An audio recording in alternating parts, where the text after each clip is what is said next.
what's up, everybody? Check it out. Hey, what's up, everybody? How you doing? That's right, cuz. Welcome to Wisdom Synergy. That's what we do. How Wisdom we do when we Synergy. Wisdom Synergy. Right here, right now. So it's got a cool ring to it, right? Get it on Wisdom down. Synergy. Welcome to Wisdom Synergy. And I've been thinking about some shit. You ever notice something strange?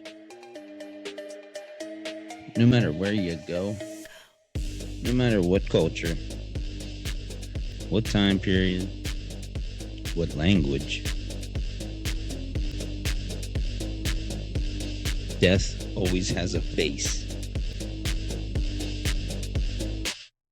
Not just an idea, not just a moment, a figure, a presence, something watching, something waiting, and somehow we all agreed on the same design.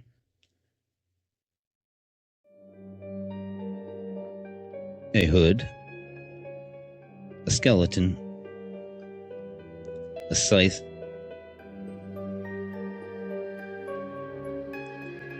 so the real question isn't, what is death? It's,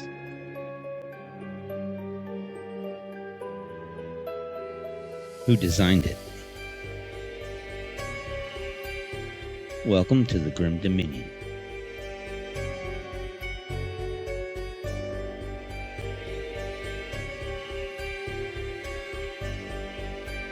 Ancient origins before the robe. Segment 1. Let's rewind way back. Before the robes. Before the scythe. Before the spooky Halloween nonsense.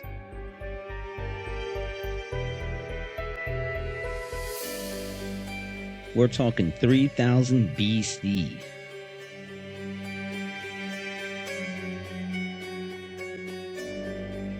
Ancient Mesopotamia. She's not some cartoon villain. She rules death. She lives in a place called Urkala. Basically, the original underworld. No escape, no re-entries. No better luck next life. You go in, you stay.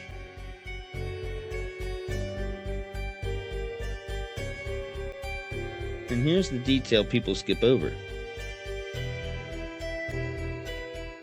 She wasn't just feared. She was very much respected. That's different. Because back then, death wasn't a horror movie. It was a system. A law. A balance. Now jump over to ancient Greece.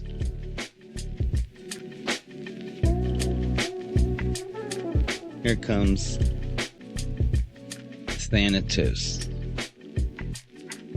And this is where things get weirdly calm.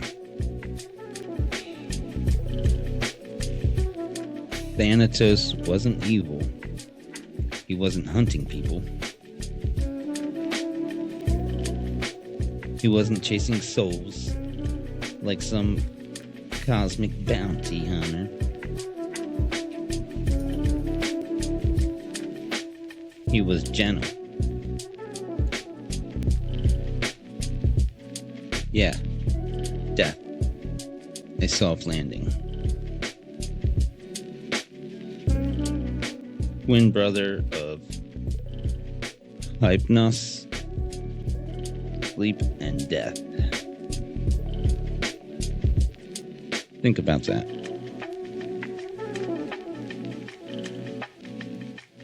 Same family, same energy. One temporary, one permanent. So now you've got two ancient models. Death as a ruler, Ereshkigal, and death as a transition. Thanatos, no skeletons, no scythe, no fear propaganda. Just inevitability. Segment 2, the shift when death got a costume.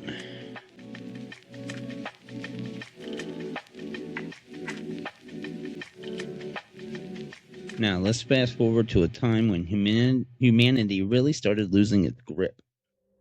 The Black Death. 1300s.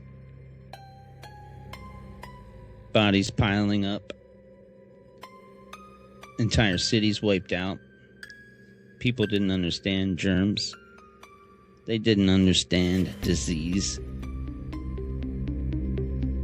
So what did they do? They gave death a face they could blame. And boom.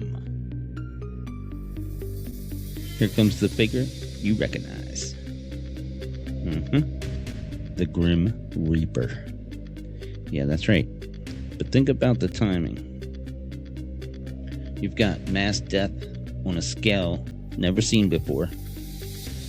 And suddenly death becomes a skeleton wearing a hood, carrying a farming tool. That's not random. That's messaging. Segment 3, the Scythe, harvesting humans. Let's talk about the Scythe, because that part always gets brushed off like it's obvious. It's not obvious. So check it. A scythe is used to cut crops. Okay? Harvest. So what are we implying here? On Wisdom Synergy, that humans are crops. That life is a field, and something comes along when it's time and cuts you down. Clean. Efficient. Scheduled. That's not just symbolism. That's a system. And during the Middle Ages, arts start going wild with this. You get things like the dance Maccabi, painting of skeletons dancing with kings, peasants, children. Doesn't matter who you are. Death takes everyone. Equalizer. No exceptions. And people weren't just looking at this stuff casually. This was psychological programming. Daily reminders. You're next. Segment 4. Renaissance to Industrial Era, locking in the image. Now we hit the Renaissance. Art explodes. Symbolism gets refined. And the Grim Reaper He's thick. Hard. No upgrades, no redesign. Same look. Same vibe. Which is weird. Because everything else evolves. But death? Nah. That image gets locked in like a logo. Then comes the Industrial Revolution. Now we've got machines doing the harvesting. Faster, cleaner, more efficient. And somehow, that reinforces the Reaper imagery even more. Because now harvesting isn't just a metaphor. It's a process. Mass production. Timing. Precision. So now death isn't just inevitable. It's scheduled. Segment 5, global versions, same energy, different mask. Now, here's where things get really interesting. Because people love to say, oh, that's just Western mythology. Well, the hell with that, okay? Explain this then. In Mexico, you got Santa Muerte skeleton, robe, revered, prayed to, not feared, respected. In Japan, you've got Shinigami, spiritual beings guiding death. Not random, not chaotic, guided. In Hindu tradition, there's Yama, judge of the dead. Decides where you go. Tracks your actions. Keeps score. So now we've got a pattern. Different cultures. Different languages. Different continents. Same core idea.